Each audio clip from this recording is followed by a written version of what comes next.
શિયાળી Surendranagar road પર પશુ અચાનક આડું ઉતરતા કારનો અકસ્માત સર્જાયો. ફળિયાદ નજીક અકસ્માત સર્જાયો. ઇકો કારમાં ખાનગી કંપનીના કામે જઈ રહેલ 5 યુવતીઓને ઈજા પહોંચી અને સારવાર માટે હોસ્પિટલ ખસેડવામાં આવી. કાર ચાલક ટ્રાફિકના નિયમોનું ઉલ્લંઘન કરી ક્ષમતા કરતાં વધુ મુસાફરો બેસાડતા હોવાનું સામે આવ્યું. કારમાં અંદાજે 10 થી વધુ યુવતીઓ બેસી હતી, જે પૈકી 5 યુવતીઓને ઈજા પહોંચી હતી. નિયમોનું ઉલ્લંઘન કરી દોડતા આવા વાહનો સામે કાર્યવાહી કરવામાં આવે તેવી માંગ ઉઠવા પામી છે.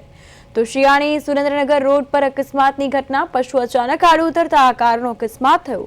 બરિયાદ નજીક અકસ્માતમાં જે 5 યુવતીઓ છે કારમાં સવાર, તેમને ઈજા પહોંચી છે. કાર ચાલકે ટ્રાફિકના નિયમોનું ઉલ્લંઘન કર્યું અને આ પ્રકારે હાલ તો પોલીસે સમગ્ર મામલે તપાસ હાથ ધરી છે. આ સાથે વધુ અપડેટ્સ માટે સુરેન્દ્રનગરથી અમારા સંવાદદાતા સચિન પીઠવા ફોન લાઈન પર જોડાઈ ગયા છે.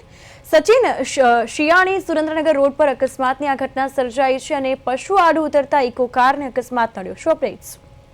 બીજો વાત કરવામાં તો રોજાસરથી સુરેન્દ્રનગર કામે જતી યુવતીને ઇકો ચાલકમાં સવાર હતી અને અકસ્માત નડ્યો છે અને અકસ્માતમાં 5 જેટલી યુવતીને ઈજા પણ પહોંચી છે. પણ ક્યાંક ને ક્યાંક ઇકો કારમાં પાર્સિંગ વગર વધુ પેસેન્જર ભરીને જવાતા હોય તેવું પણ સામે આવ્યું હતું અને ઇકો ચાલક ઓવર સ્પીડ ચાલતો હોય તેવું પણ સામે આવ્યું હતું અને અકસ્માત સર્જાયો હતો.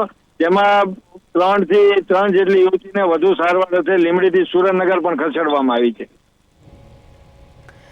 બિલકુલ, અકસ્માતની આ ઘટના સર્જાઈ છે અને ઇકો કારમાં 5 યુવતીઓ સવાર હતી, તેઓને ઈજા પહોંચી છે. હાલ તેઓના સ્વાસ્થ્યને લઈને અપડેટ્સ. ખાસ કરીને જો વાત કરવામાં આવે તો ઇકો કારમાં પાસિંગ કરતા વધુ યુવતીઓ સવાર હતી, જેમાં 5 યુવતીઓને ઈજા પહોંચી હતી અને ઈજાને લઈને લીંબડી આરઆર હોસ્પિટલ પણ ખસેડવામાં આવ્યા હતા અને વધુ ગંભીર હાલતમાં સુરેન્દ્રનગર હોસ્પિટલ પણ ખસેડવામાં આવ્યા હતા. બિલકુલ, તમામ માહિતી બદલ આપનો આભાર.